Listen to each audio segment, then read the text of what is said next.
All right, so then I decided to do another one.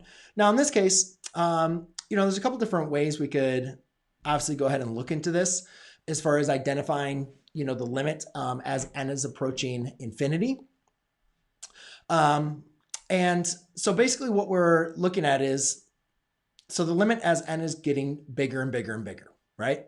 So as we're going to keep on plugging in larger and larger and larger numbers into this function, like where is it going to be like approaching, like where's it going? So I'm not going to go through the calculus version of this. What I'm going to do is just kind of go through like the pre-calculus way, or just kind of a simplified version, not really getting into depth on this.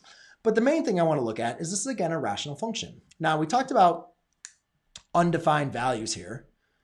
Okay, so if we look at this, like this was an undefined value.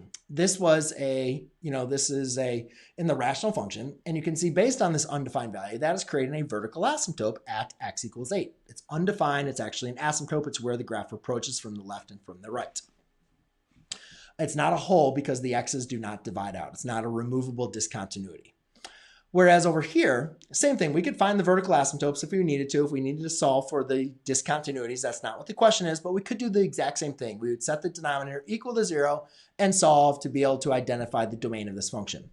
But when we're doing rational functions, one thing that we worked on is finding the vertical asymptotes as well as the horizontal asymptotes. And so that's one thing that's going to help us here as n is going to be approaching infinity, is we're going to be looking at as we're approaching infinity and negative infinity, doesn't really matter each one, like it's going to be approaching the horizontal asymptote. So if we do have a horizontal asymptote, we know the graph is going to be approaching that asymptote as it continues to expand.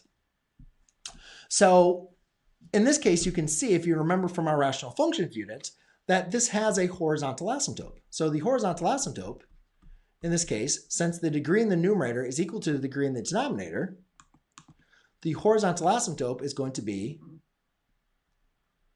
y equals 4/3. So that's going to be the value that the graph is going to approach.